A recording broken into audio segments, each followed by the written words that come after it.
Hi, Daniel. I thought today would be kind of fun to do a reaction video. I'm kind of crossing my fingers that it'll be uploaded. We'll see what happens with that.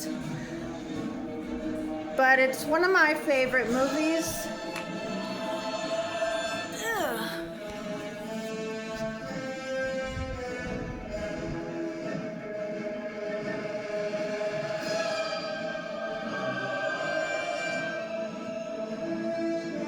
Ghostrider. Maybe I'll just turn this. I'll mute this for just a second. For just a little second. So, this is one of like those movies that I could watch it every single day and still watch it 5 times a day, 10 times a day, and it would still be so much fun, and I would just keep watching it, and it would never get tired or boring. I would so do that, and it would be so much fun. And I mean, I made a list of all the information that I couldn't quite bring to mind, even though I have, most of that stuff remembered. I couldn't quite bring it to mind. So I've got this list here. I'm going to go down the list. We've got the director of this wonderful feature is Mark Steven Johnson. And we have all of the producers. It's a long list. All of the producers, starting with Avi Arid, Stephen Paul, Michael DeLuca, Gary Foster, and then we have executive producers E. Bennett Walsh, Ari Arad, Stan Lee, Norm Golightly, David S. Goyer, Linwood Spinks. We also have information regarding the designer. That is Kirk Petricelli. The director of photography is Russell Boyd. We've got the chief editor is Richard Francis Bruce. The casting department was headed by Jewel Bestrop, Jeanne McCarthy, and Christine King, who did a phenomenal job, in my opinion. The music was accomplished by largely Christopher Young and Dave Jordan. And we've got the costume design with reference to Lizzie Gardner. And our actors, of course, we have Sam Elliott, who is wonderful, unforgettable. He's the classic horse riding Ghostrider of the two of them. There he is. And young Johnny Blaze is played by Matt Long in the movie. And Nicolas Cage is our main star. And we have young Roxanne Simpson played by Raquel Alessi. And Roxanne Simpson is played by Eva Mendes. And then we have Johnny Blaze's team of associates. We've got Mac and Team Blaze. Donal Logue is Mac. And then we have Tony, Hugh, Marcus, and Matt. And we've got Roxanne Simpson's co-associate Stuart. That's played by Gibson Nolte. Mephistopheles, the villain, the one you make a deal with, the ultimate evil in there. That's Peter Fonda. And we've got Blackheart, the very scary mischief maker, Wes Bentley, and his gang, Blackheart's gang, the Possessors. We've got Lawrence, Daniel, and Matthew. And Let me just, you know what? We can watch the special features here. I think there's one in particular. Let me see which one that is.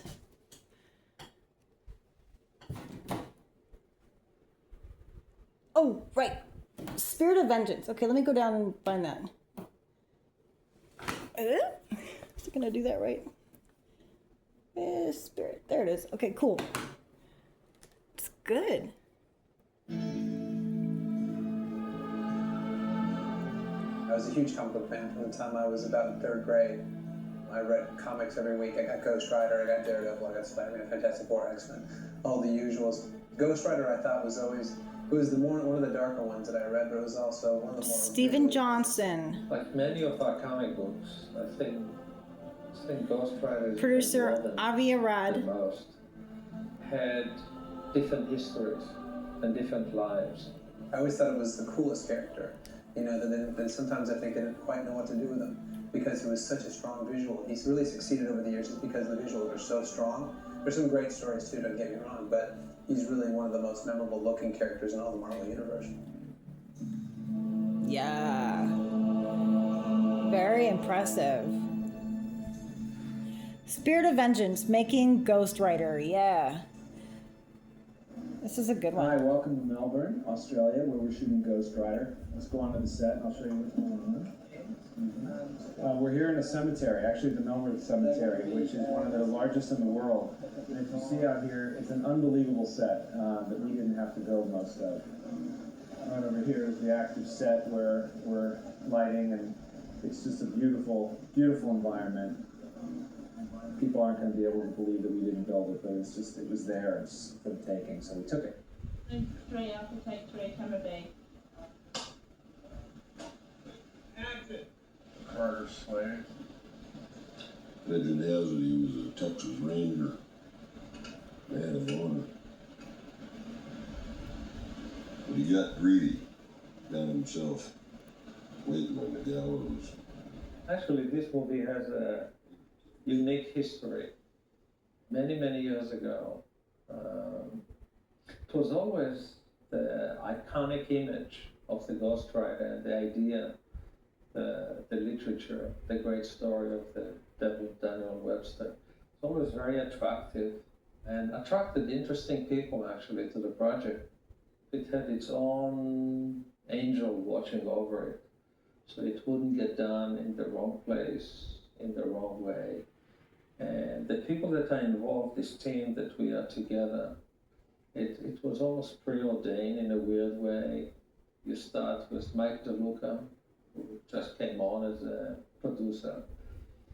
When Michael graduated at NYU Film School, he wrote the script, and it was the Ghostrider. It was just a happy coincidence that when I got to Columbia, the project was already Michael here, DeLuca. and Mark Steven Johnson was already on it, and there was an opportunity for me to come aboard and help them produce it. First we were looking at the comic book, and then we were looking about sort of paring it down to the simplest version that we could tell a story around that would totally hamstring us. Because if there's a lot of canon in the books, and if you try to use all of it, it cripples you. Ari Arad. Finding the stuff that we connected to, like we love Johnny Blaze, we love that he made a deal. Once we came up with the idea of the Devil's Bounty Hunter, it really all made sense to me. You know, because in the comic, the devil gave Johnny these powers, and then Johnny used those powers to fight evil. It never really made sense. But once I came up with the idea that, once in a while things get out of hell that don't belong here, the devil has to call him. Hi, babe. He works as a tracker, a bounty hunter, and that's why the devil gives him those powers. You all right? Yeah, I'm good. I feel like Well, they're cleaning out 205. You see my body? Oh, that's interesting. I tried to call Ignacio. I don't know. Yeah? It's pretty incredible, actually. Wait for him to call me back. Okay. It's a message. Hey, man, I got some money for you. Yeah. I need lease and some keys. Early on. And, I can let it go Hi. after 2 Hi. weeks. Hi. Oh, hi. Oh, hi. Who are you? No. You are the rider. No. Get used to it, kid. Be a lot easier. Nick has been close to doing a number of comic book movies, most notably Superman, which is very close to going. And cut, terrific. Print that. Awesome. And I know he was close to Constantine and had part of a few other things. But when I met with him on this, he said this was always the one. This is always the one that he wanted to do. Good. I feel like my skull's on fire, but I'm good. Thanks for Nick Cage, to him, this is literature. To us, this is literature. So we felt first Nick was, that was a given. So that was a long journey waiting for this movie. What am I talking about? It's probably 10 years talking about it. When you meet Nick and you see the clothes he wears, he dresses like Johnny Blaze. It's hot outside. He has said to me before, this character is as close to anything he's ever played to himself. And it's true. It's like when we were, costume fitting him, I kept saying, look at Nick's clothes. Because not a lot of people can carry off the leather jackets or leather pants or some of the things that Nick wears. You don't get any cooler than a motorcycle stunt cyclist dressed head to toe in black leather with a flaming skull for a head. It's a great, iconic visual image. And it struck me that way when I was a boy. I remember having the first issue of Ghostrider and looking at it and wondering what this was all about and how complicated and it's so much fun. alternately frightening and exciting at the same time. And thinking that scary looking image is actually a hero. Yay! And I would play on my bike, and I guess I set the postulate when I was 8. That's a fancy that I was motorcycle. Ghostrider. That is so fun. You stole it. Something like this. I tell him over there, I think it's as bad as flight. We just said left, took it and left. I initially had a meeting with Mark. We didn't talk so much about portrayal as we did just kind of what he envisioned this guy as being. On some levels, it came out of baggage that I carry with me in my career. It's baggage that a lot of people have kind of looked askance at over the years. I've had moments of feeling like I was boxed into it a little bit. On the other hand, I mean, I can draw a line from job to job over a 33-year career that if it worked for that baggage that I bring to it, I probably wouldn't have worked much. I told you to stick around here. Is this thing ever gonna end? It'll end if you can catch him. I really didn't have anybody but Sam that I wanted to play caretaker. There's something about Sam that when people see him, they smile. Everyone knows Sam, and everyone loves him. Everyone from my kids, to my parents, to my grandparents, everyone knows who he is. There's something honest and recognizable about him. And he's been around for a long time, and he's played a lot of great parts. He's a great actor, but he's also just American. He's Americana. And when you see Sam Elliott, you want to see him in a cowboy hat. You want to see him in industrial. You want to see him save the day. He's fantastic in the film. He really is kind of the backbone of it in a way. I have a personal fondness for Sam Elliott. When I was 16 years old, my dad made a film called The Legacy. It starred Sam Elliott and Catherine Ross, and they shot it in London. And my dad brought the whole family over to London, and I was able to work on the film as well as have tutoring to keep up my school. And I worked in the camera department, and I was a 15-year-old kid working on a film, and Sam was just the nicest guy, and he talked to me and asked how things were going and give me advice, and a lovely guy. I never forgot it because there were other people on that movie. I mean, Catherine, by the way, was lovely too, but there were other actors that just I'm not going to deal with this kid. And so now we get to a year ago or so, and we're casting the caretaker role, and Sam's name comes up. Anyway, we ended up casting him, and I remember calling him and saying, I don't know if you remember me. And he goes, I remember, with that great voice. And I said to him when we got together for the first time, I said, it's very rare you get to pay back people for being kind to you. And I said, I get this opportunity now. And he's just the greatest guy. Great actor, iconic, brings soul. Truly just a good man. Morning, old man.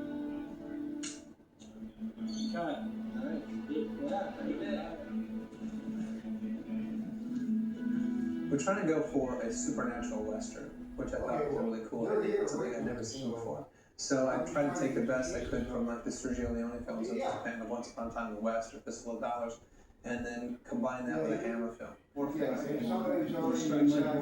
yeah, I got a B cam ready too. Yeah. See you, And action.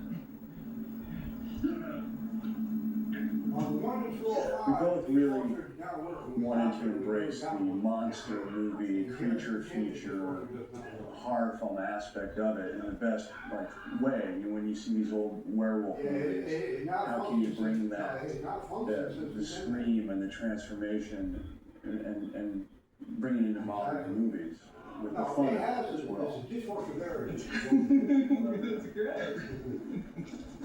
Oh, I love it. Yes, Monster movie, monster movie, monster movie, monster movie, yes. The end of it is like, Ghostrider.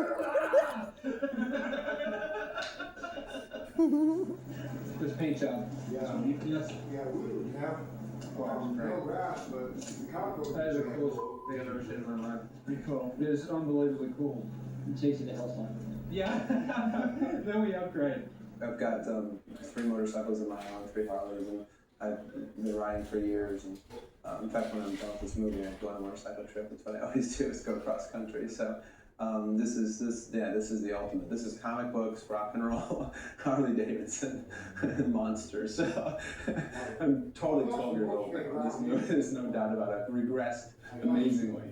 On the film, it is a motorcycle movie. I think there's a big resurgence over the last couple of years with the American Choppers and the Monster Garages, and, Jesse James and other people that have been doing custom bike work that have people really appreciate what a work of art it is and what a part of American culture it is. And, this is a chance to really show that off.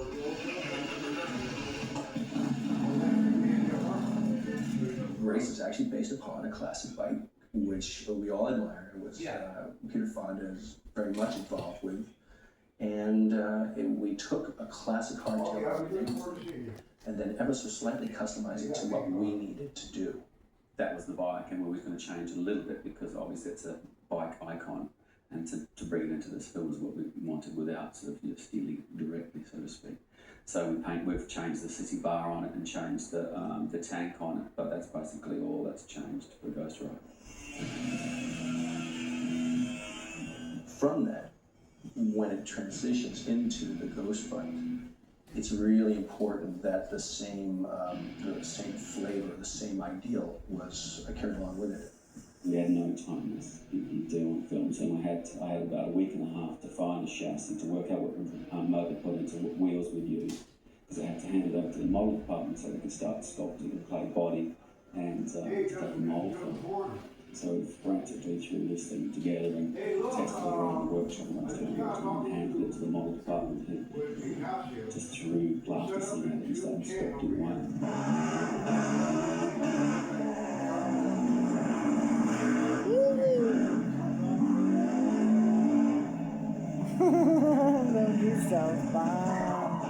This is a prototype of the Hell Cycle.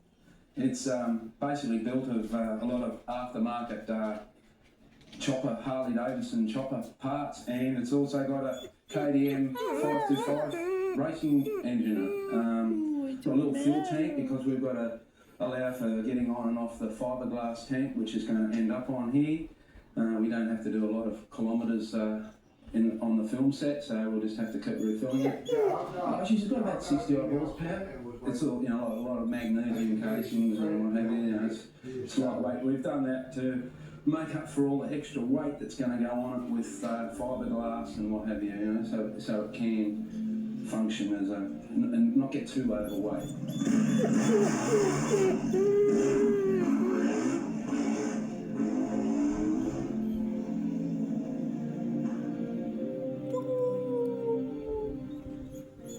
The best thing for me about Mark was how passionate he was about the character and about the whole project, and how much faith he had in it when other people probably wouldn't have that much faith. And if you really think about it, it's something that a lot of people might be afraid of, but he embraced it with everything he Can had. I look at you? I can put this a different direction and show you in the camera.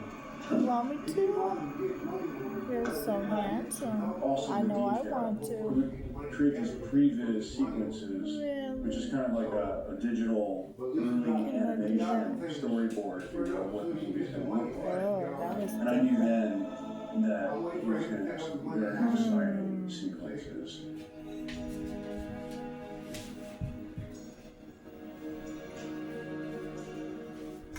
Every time we go into a set in this film, There's Wes Bentley. Kirk Petruccelli, our production designer, is fantastic. I wanted to work with him in Daredevil, we almost did. But when it came to this movie, I knew he was the guy for it. I think he's at his best when he creates worlds. And you get to create a whole world here, a whole look, a whole style that is something unique.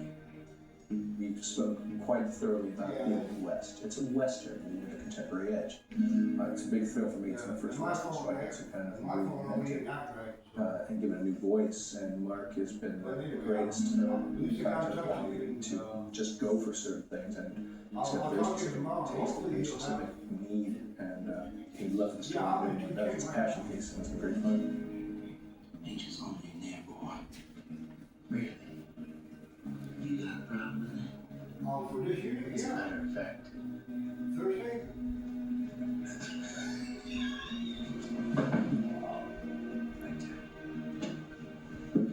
You cut. Very nice. How you been? Too bad. Welcome to Texas. We are in the soundstage here at Dockland Studios. Actually, this is the first time this stage has been used for any movie or television. We're the first tenants here. And this is our Broken Spoke sequence. The motorbikes you see are all antique Harley Davidsons. We had put the call out for people within the community here to let us use them, and they're very expensive. They're very beautiful bikes. We put dust all over them. Kirk Petruccelli did a gorgeous job building the Broken Spoke Saloon, which we're standing in front of. We really wanted to do a classic Texas bike bar. So you'll see lots of the detail of Texas. Are you itchy? The skulls or Come here, I'll give you good scratches. We tried to make it comfortable and exactly what you would expect. And since this is a supernatural Western, we got Where a is kitchen it? post. You can see that coming out of any, classic Western movie. We got the swing doors. See, they open. And better. And this is the saloon, So we have, like, for example, our bartender. And there was a moment in the opening of this sequence, Blacker comes in and he takes the drink. And there's our bartender. It's all blue latex, and it was all designed up, Image Creative up in Sydney. Dave Isley did it. What happened? And Russell Boyd working. We can get them to give us a copy of these, saying that this is what we all do monthly and stuff. Yeah. They will pay 50% of She's gonna make it out of here alive. our bill. And finally, Oh, that's great. Okay. That's what I'm saying. Yes. That way, we only have to pay half of the half. That's wonderful. I'm working on it, just see if we can make it work. Yes. That way, we'll have some fun money. That sounds really nice. Okay. you wanna say? Yes. And I hope you can keep your job. You take your pills. I'll take them. I haven't yet. I will. I'll take them. Time is It's a big oh, boy. It's a big boy. It's a big boy. It's a big boy. The sand was trucked in all the way from Central Australia because it's traditional red dirt. Couldn't be dirt from Melbourne, but it had to be dirt from Central Australia. So this whole stage is still red. It's trucked in, but it's great. Almost looks like we're on Mars. Red landscape. That's it for the Broken Spoke.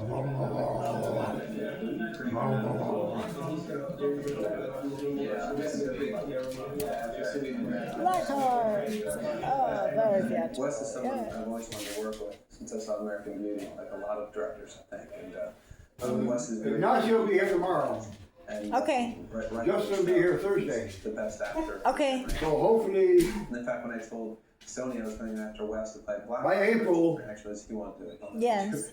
we're looking at Because they know how tough it is. $225 a piece. Wes and I Okay. sat down for- That sounds for a great. lunch the next Okay, month. now I need to find out. I'm gonna ask Ignacio tomorrow what's going on with the lights. And Yeah. I need to get them in my name because I don't want the headache. I'll call the electric The company. word Let that me. is from I'll the finish this comic strip, video which real I quick and then I'll do actually that. invented myself. I want to see what he has to say, this is though. Are you sure? I don't know how we're getting paid right now. All right.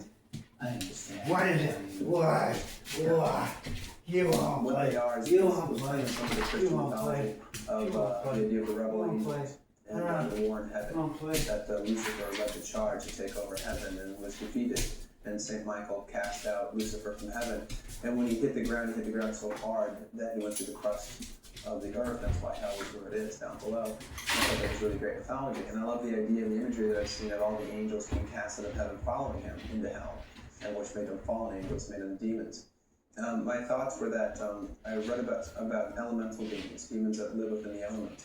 So what I came up with is that some of those angels that fell got lost along the way. Some fell into the winds and just kept falling until they, got lost. Some fell into the oceans. Some fell into the deserts. And wherever they fell, they took their element upon themselves, and that's where they stayed hiding.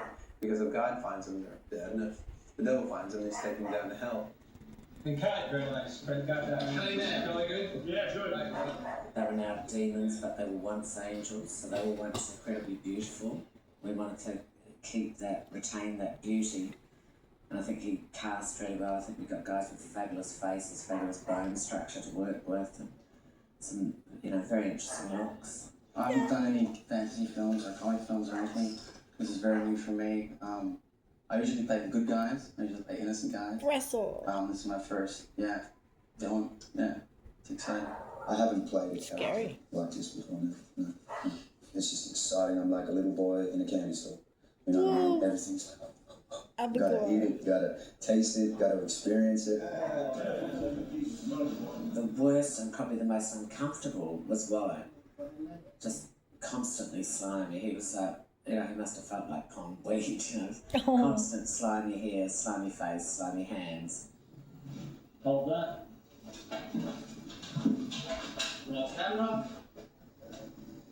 Set. Set. And action. It's really only been in the last 3 or 4 days that I've kind of got some idea about the character, because it's completely informed by the costume. It's amazing. Like the first time I put it on, I looked in the mirror and kind of like literally scared myself.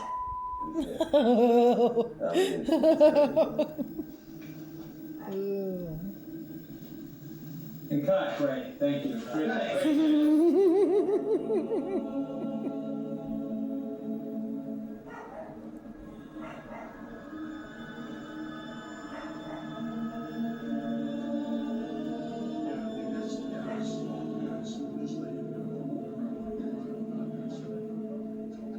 Well, Peter Fonda was another one, like, Sam Elliott was just an instant icon. Apart from Easy Rider, which immediately links you to this kind of motorcycle culture, he just has a cool factor because, he came of age as a movie star in the kind of counterculture atmosphere of the late 60s and early 70s, and he carries with him kind of a weight and a rebellious spirit. But I think that helped the movie really well. And he was one of the last people that we cast in the film, and if I'm not mistaken, I think it came from Nick as well. This was a role that we were circling. We hadn't really figured out who we wanted, and I think Nick brought up Peter. Camera up, please.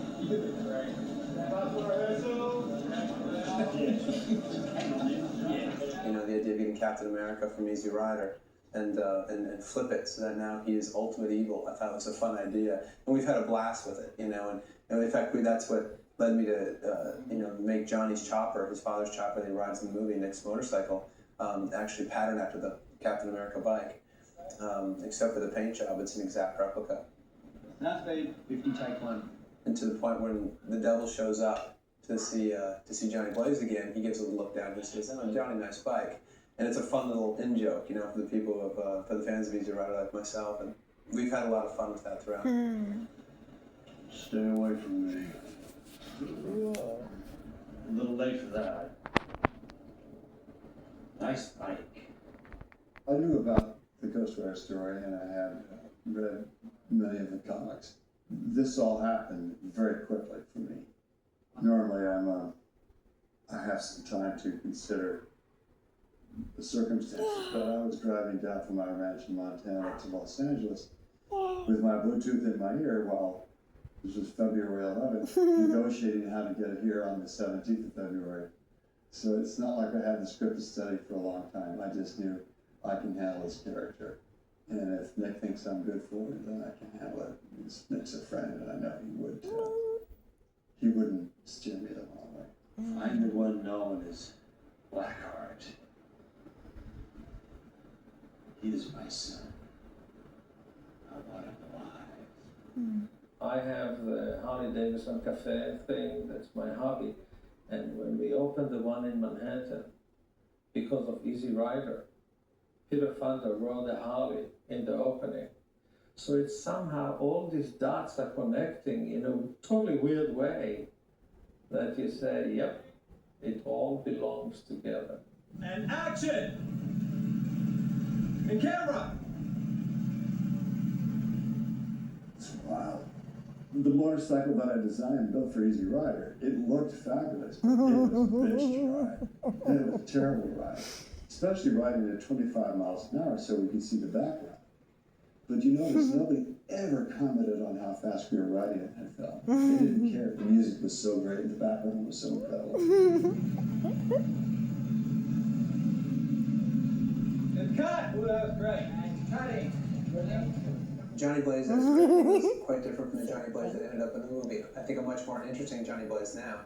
The way that I'd written him was a bit more, I have to say myself, was a bit more stereotypical. He was more of a hard drinker, hard smoker, death wish type of guy. And Nick was, determined to make him more real. By making him more real, he made him more interesting. It's hard to be out there. Yes. Yeah, they're not dynamic enough. I think Johnny's always trying to stay calm, whatever he can do to go the other way. He's ironically a very good person. He's someone in his hopes not to fall or succumb to the devil is doing everything he can.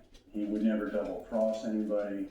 He wouldn't lie. He wouldn't do anything that would put that kind of karma out there into the world. He would only try to think good thoughts about people and do the best by people. Because he knows if he slips up one time, he's gonna get a phone call from the wrong guy. Most of us don't chain smoke and drink Jack Daniels out of the bottle. Most of us just don't. And Johnny Blaze, Nick decided, wouldn't drink because he'd have nightmares. So what would he do instead? What is his other, vices? And then, so Nick thought maybe jelly beans would be a good thing. Or instead of listening to like really hard rock and roll metal, Johnny liked, the Carpenters, You're stepping on a turn. That's great. I remember he came into my office in Australia and he said, listen to this, and it was the Superstar song. And he goes, I think you'd be listening to that. Johnny Blaze would understand what she's saying. And I said, got it. Everybody agreed. Not easy to get Carpenters to license music. Richard Carpenter was very protective, rightfully so. But literally, I called Richard. Nick wrote a letter explaining why this was important so they knew that we weren't going to be using it as a joke. And at the end of the day, Richard Carpenter, supported us, and I think it's a huge plus. Crowd's a little crazy. Johnny, you don't have to do this. You know that, don't you? This you feel Harmack feels a little loose. This role was written for Donald. We auditioned him for Foggy Nelson, Daredevil, and loved him, but ended up going with Favreau. And Mark never forgot Donald and loved the Tao of Steve. Right, any page, enough publicity. I was wondering, Mr. Blaze, had time for a quick interview. Look, I don't know how long you've been doing your job, man, but Johnny Blaze don't do no interviews, okay? You got that? So he wrote this role for Donald. We loved having him around. Amazing guy, smart guy, and I think, brought a sense of humor, but was able to play the part grounded. We've had so many people audition for that part, and they played it like, hey, the hick mechanic, so one note. Donald's an actor.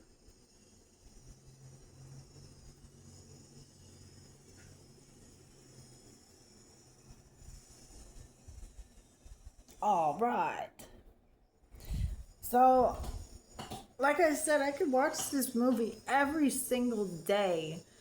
And I was going through a phase where I was watching it to start my day in the morning. I would put this on and it would be like the, it would set the pace for the whole day. And it would just get everything else somehow doing what it's supposed to do. It was awesome. I just felt really secure about that. And if anybody suggests you want to watch Ghostrider, I'll always say absolutely, because it's for whatever reason, anytime movie for me. Yay, Ghostrider. Peace, y'all.